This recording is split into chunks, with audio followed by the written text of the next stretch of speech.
Aming Amang makapangyarihan, lumalapit po kami sa iyo ngayong araw. Dala ang aming puso at mga alalahanin sa aming mga pamilya at relasyon. Lord, hindi po madali ang mamuhay sa mundong ito kung walang pagkakaunawaan sa loob ng tahanan. Maraming pamilya po ang nagkakawatak-watak dahil sa mga di pagkakaunawaan, galit at sama ng loob. Marami po ang nakakaranas ng sakit at pagdurusa dahil sa mga sugatang relasyon. O Diyos, Ikaw po ang Diyos ng pag-ibig at kapayapaan. Ikaw lamang ang makakapagpuno ng aming mga kakulangan. Panginoon, itinataas po namin ang mga pamilyang nahihirapang mag-isa. Marami pong magulang at anak ang hindi nagkakaintindihan, maraming magkakapatid ang nag-aaway, at maraming mag-asawa ang nahaharap sa matitinding pagsubok. Lord, bigyan mo po kami ng pusong mapagpakumbaba upang marunong kaming makinig at umunawa. Ipaalala mo po sa amin na ang pagmamahal ay hindi nasusukat sa kung sino ang tama, kundi sa pagpapatawad at pagbibigay ng isa pang pagkakataon. O Diyos, itinataas din po namin ang mga taong nasaktan at nadaya sa kanilang mga relasyon. Marami pong pusong sugatan, punong-puno ng hinanakit at pait dahil sa mga pangakong napako. Sa mga pangyayaring hindi nila inaasahan. Lord, Ikaw lamang ang nakakaalam ng sakit na dinadala nila at Ikaw lamang ang makakapagbigay ng kagalingan.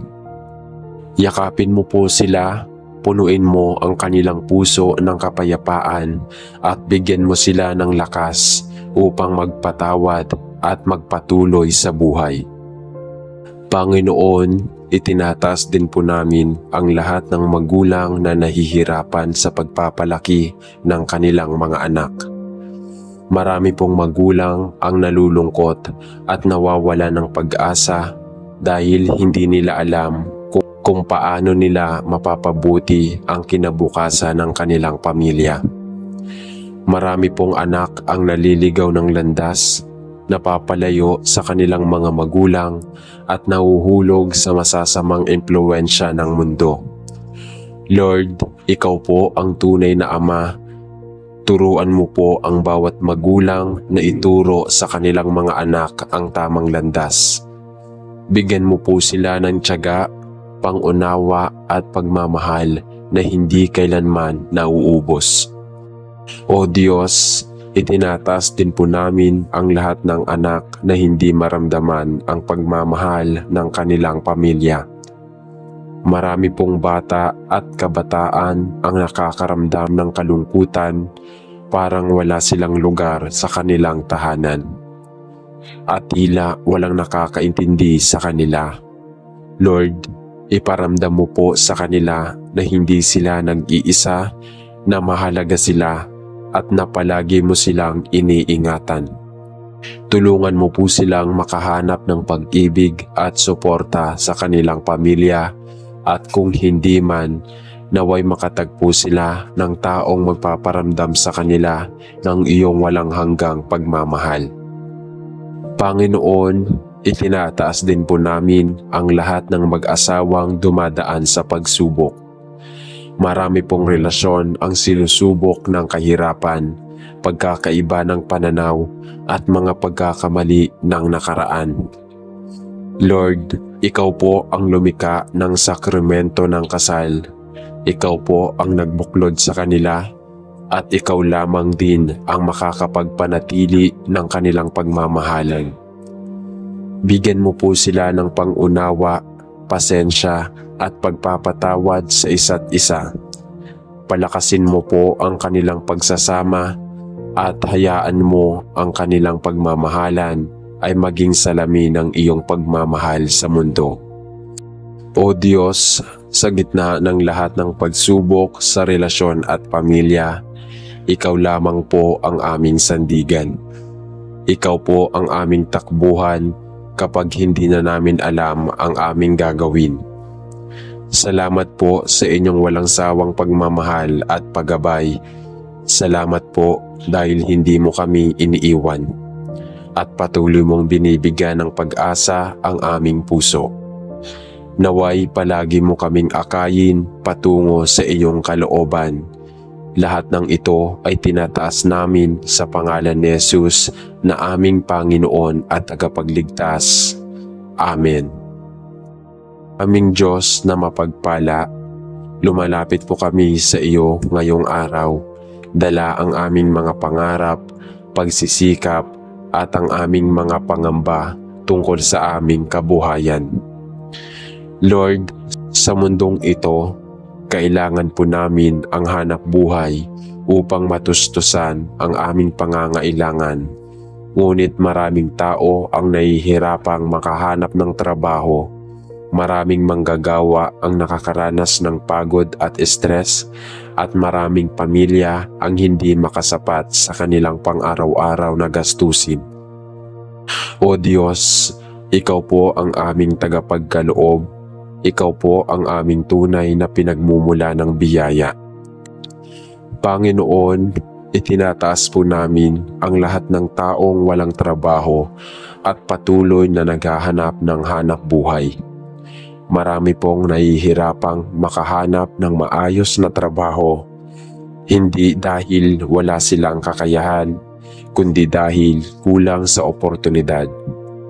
Lord, buksan mo po ang tamang pinto para sa kanila. Ipakita mo po sa kanila ang tamang landas ng iyong inihanda upang kanilang maranasan ang kasaganaan na nagmumula sa iyo.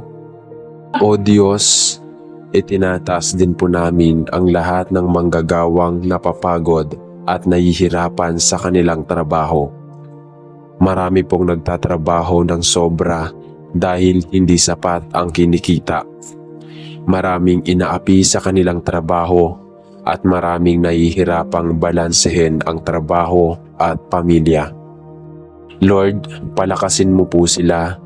Bigyan mo po sila ng lakas ng loob upang patuloy na magsikap at protektahan mo sila laban sa anumang pagsasamantala.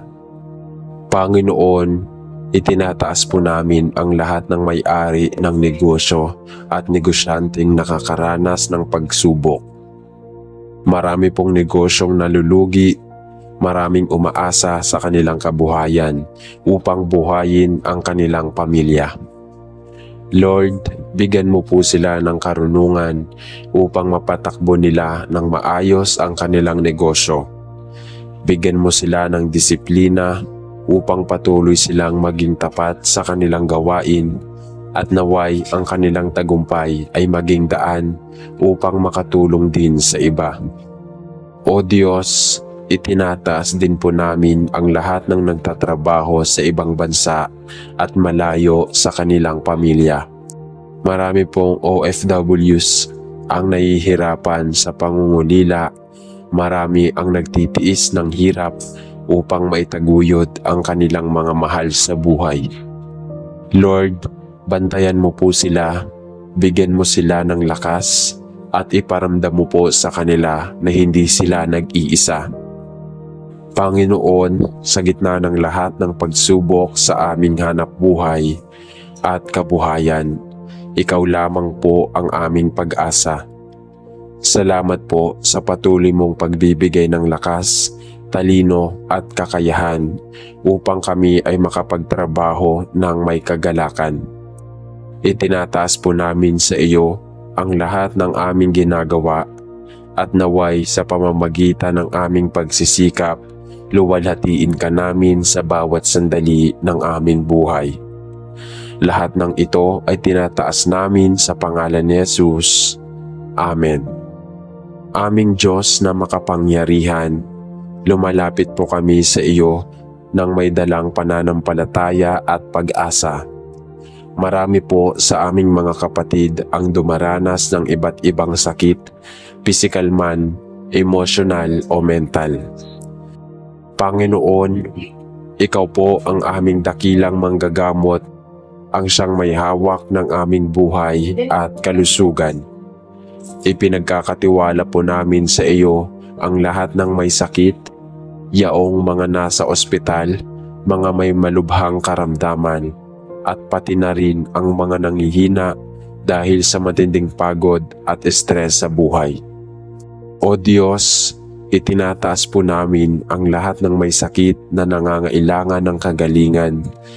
Marami pong dumaranas ng matitinding karamdaman tulad ng kanser, sakit sa puso at iba pang malulubhang kondisyon.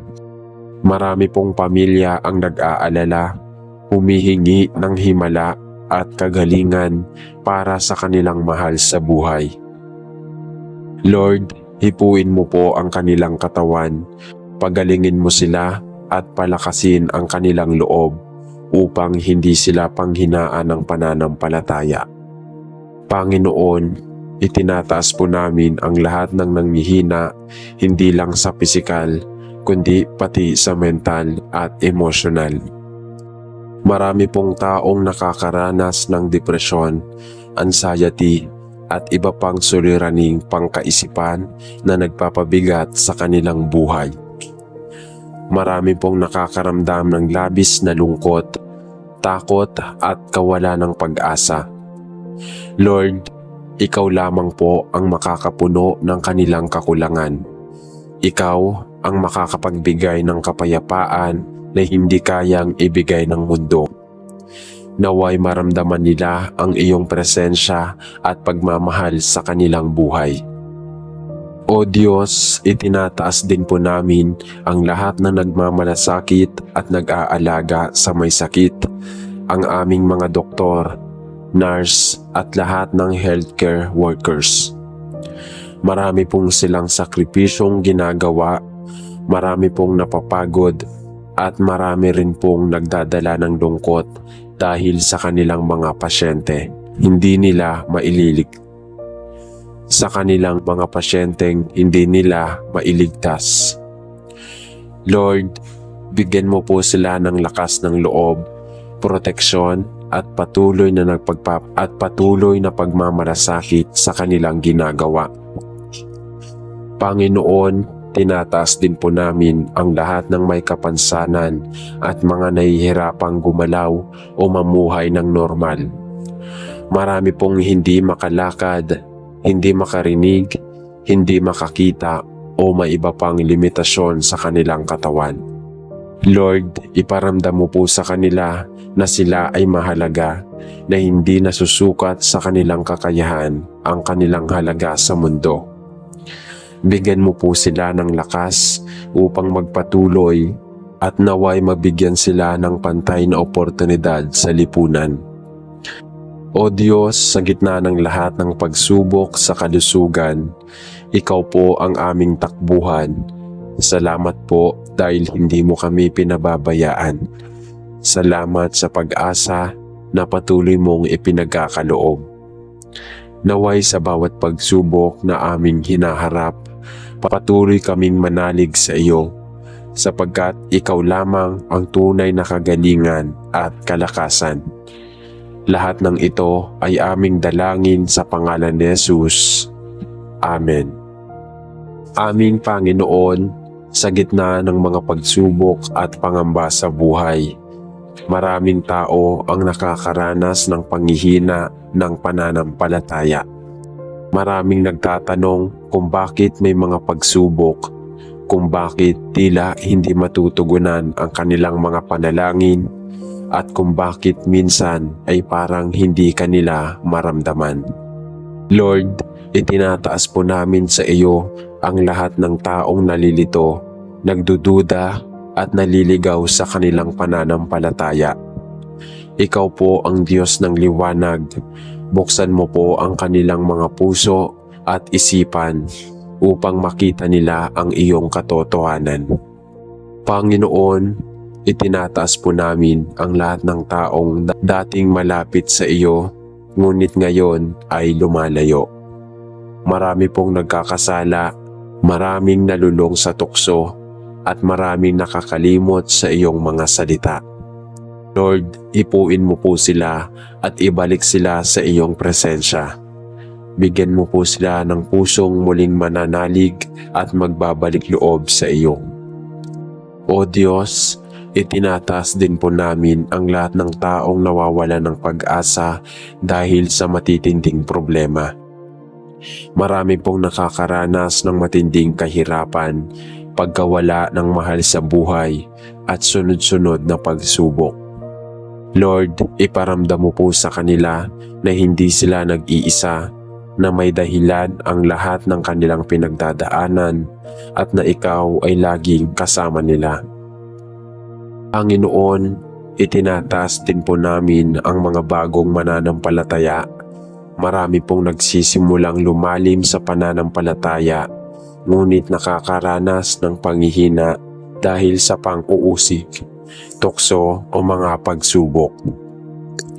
Lord, patatagin mo po sila. Bigyan mo sila ng wisdom upang patuloy nilang piliin ang landas na patungo sa iyo. O Diyos, kahit anuman ang aming pinagdadaanan, alam po namin na hindi mo kami iiwan. Turuan mo kaming magtiwala at manalig sa iyo dahil hindi namin naiintindihan ang nangyayari sa aming buhay. Salamat po sa iyong pagmamahal, gabay at katapatan. Sa pangalan ni Jesus, ito po ang aming panalangin.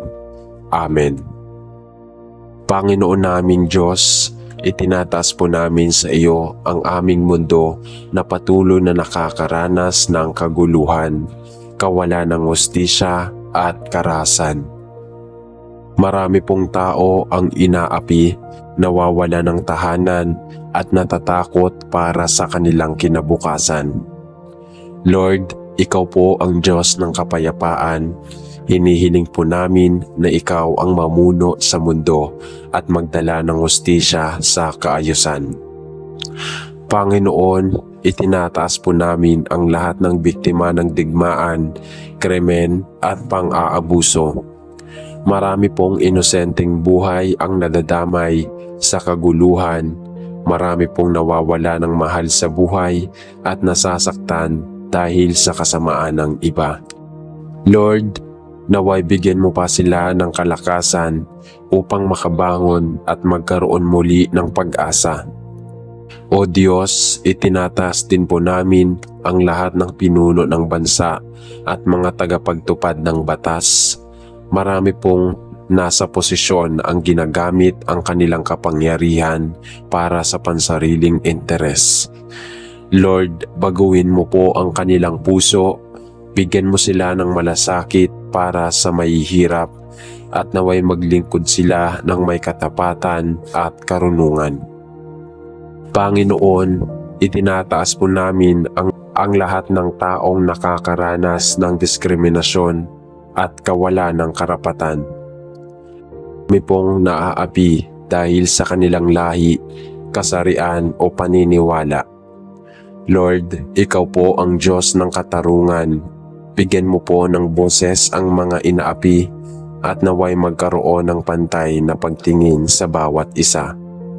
O Diyos, hinihiling po namin na sa kabila ng lahat ng kaguluhan sa mundo, hindi po kami mawala ng pananampalataya. Ikaw po ang aming tunay na kapayapaan. Salamat po sa iyong mapagmamahal at gabay. Sa pangalan ni Jesus, ito ang aming panalangin. Amen. Aming Diyos na mapagmahal, itinataas po namin sa iyo ang aming mga pamilya. Marami pong tahanan ang nakakaranas ng hindi pagkakaunawaan, hidwaan at pagsubok na sumisira sa samahan ng bawat isa. Panginoon, ikaw po ang sandigan ng bawat pamilya. Ikaw ang nagbuklod sa amin at naniniwala po kami na ikaw rin ang magpapanumbalik ng pagmamahal at pagkakaisa. Panginoon, itinataas po namin ang mga mag-aasawang nakakaranas ng pagsubok sa kanilang relasyon. Marami pong nawawalan ng tiwala, nagkakaroon ng hindi pagkakaunawaan, at minsan pa'y nauuwi sa paghihiwalayan. Lord, naway bigyan mo po sila ng pusong marunong magpatawad, marunong umunawa at handang lumaban para sa kanilang pagmamahalan. Ikaw po ang maging sentro ng kanilang relasyon. O Diyos, itinataas din po namin ang mga anak na nawawala ng respeto sa kanilang magulang. Marami pong kabataan ngayon ang naliligaw ng landas, nalululong sa bisyo at hindi na nakikinig sa kanilang magulang. Lord, naway gabayan mo po sila, bigyan mo po sila ng pusong mapagpakumbaba at naway makita nila ang pagmamahal at sakripisyo ng kanilang mga magulang para sa kanila. Panginoon, hinihiling din po namin ang iyong paggabay sa mga magulang na nahihirapan sa pagpapalaki ng kanilang mga anak. Marami pong magulang ang nalilito kung paano nila matuturuan ng tama ang kanilang mga anak sa kabila ng makamundong mundo. Lord, bigyan mo po sila ng karunungan, tiyaga at pagmamahal upang magabayan nila ng maayos ang kanilang pamilya. O Diyos, marami pong pamilya ang dumaranas ng matinding kahirapan. Walang maayos na pagkain, walang tirahan at walang sapat na kita upang matustusan ang pangangailangan ng bawat isa. Lord, ikaw po ang aming tagapagkaloob. Hinihiling po namin na biyayaan mo sila ng oportunidad upang makaahon sa kanilang sitwasyon. Pagpalain mo po ang mga magulang na nagsisikap para sa kanilang pamilya. Panginoon, naway ipaalala mo po sa bawat pamilya na sa kabila ng lahat ng pagsubok, ang pagmamahal at pagkakaisa ang tunay na nagbibigay ng lakas. Turuan mo po kaming magpatawad, umunawa at patuloy na magtiwala sa iyong plano. Salamat po sa pagpapala ng pamilya. Sa pangalan ni Jesus, ito ang aming dalangin. Amen. Aming Diyos na mapagkalinga, itinataas po namin sa iyo ang lahat ng taong dumaranas ng pagsubok sa kanilang trabaho at kabuhayan. Marami pong nahihirapan sa kanilang trabaho, marami pong walang hanap buhay, at marami pong nalulungkot dahil sa kanilang sitwasyon. Lord, ikaw po ang aming tagapagkaloob. Hinihiling po namin ang iyong gabay at pagpapala upang kami ay magkaroon ng maayos na trabaho at kabuhayan. Panginoon, itinataas po namin ang lahat ng manggagawang pagod at puno ng stress sa kanilang trabaho. Marami pong nagtatrabaho ng higit sa kanilang makakaya. May iba pong hindi na pinahahalagahan ang kanilang opisina at may iba namang hindi sapat ang kinikita para sa kanilang pamilya. Lord, naway bigyan mo po sila ng lakas ng loob, sigla sa katawan at kapayapaan sa puso upang patuloy silang magtrabaho ng may kasiyahan.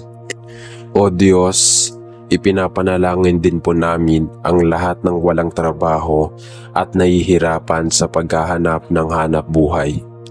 Marami pong gustong magtrabaho ngunit walang pagkakataon at may iba namang nawawala ng pag-asa dahil sa paulit-ulit na kabiguan. Ikaw po ang magbukas ng pintuan ng oportunidad para sa kanila. Bigyan mo po sila ng tiyaga at determinasyon upang patuloy na magsikap. Panginoon, itinataas din po namin ang mga negosyanteng dumaranas ng hirap sa kanilang kabuhayan. Marami pong nagsisimulang negosyo ang bumagsak, marami pong umasa sa maliliit na kita upang suportahan ang kanilang pamilya. Lord, naway pagpalain mo po ang kanilang pagsisikap, bigyan mo po sila ng wisdom upang mapalago ang kanilang negosyo at protektahan mo po sila sa anumang pagsubok. O Diyos, inihiling po namin ang iyong paggabay sa lahat ng taong naghahanap ng tamang direksyon sa kanilang karera. Marami pong hindi sigurado kung ano ang tatahaking landas. May mga natatakot sumubok ng bagong bagay at may iba namang hindi alam kung ano ang tunay nilang gusto. Lord, naway bigyan mo sila ng kaliwanagan, kalakasan ng loob at tamang pagkakataon upang masumpungan nila ang kanilang tamang daan. Panginoon, alam po namin na anumang pagsubok sa trabaho at kabuhayan, hindi mo kami pababayaan. Turuan mo po kaming maging masipag, matyaga at laging manalig sa iyo. Salamat po sa iyong biyaya at pagmamahal. Sa pangalan ni Jesus, ito ang aming dalangin. Amen. Aming Panginoon, itinataas po namin sa iyo ang aming mga relasyon sa ibang tao. Marami pong dumaranas ng pagsubok sa pakikipagkaibigan sa kanilang mga mahal sa buhay at sa kanilang mga kasama sa araw-araw. Lord, tulungan mo po kami kung paano magmahal ng tama at kung paano magpatawad at kung paano mapanatili ang tamang ugnayan sa kanilang kapwa. Panginoon, itinataas po namin ang lahat ng taong nasaktan dahil sa pagkakaibigan. Marami pong nakakaranas ng pagtataksil, panloloko at pangiiwan ng mga taong pinagkatiwalaan nila. Lord, hipuin mo po ang kanilang puso, pagalingin mo ang kanilang sugat at ipakita mo sa kanila na hindi sila nag-iisa. O Diyos, ipinapanalangin din po namin ang lahat ng nag-aalangan sa pakikipagkaibigan at maghirap na magtiwala sa iba. Marami pong natatakot dahil sa kanilang nakaraang karanasan. Marami pong hindi alam kung paano magbukas muli ng kanilang puso sa iba. Lord, bigyan mo po sila ng tapang upang muling magmahal at makahanap ng taong tunay na nagmamalasakit sa kanila. Noon, hinihiling din po namin ang iyong paggabay sa lahat ng taong nahihirapang makisama sa kanila, mga hindi marunong makipagkomunikasyon, mga madalas magkaproblema sa kanilang mga kasama, at mga nahihirapang ipakita ang kanilang tunay na sarili. Lord, turuan mo po silang maging mahinahon, matyaga at mapagmahal sa kanilang kapwa. O Diyos, alam po namin na hindi madaling makisama sa ibang tao, ngunit alam din namin na ikaw po ang nagtatakda ng tamang tao sa aming buhay. Naway magkaroon kami ng matibay na relasyon sa aming pamilya, kaibigan at mga taong nagbibigay ng inspirasyon sa amin. Salamat po sa iyong pagmamahal at paggabay.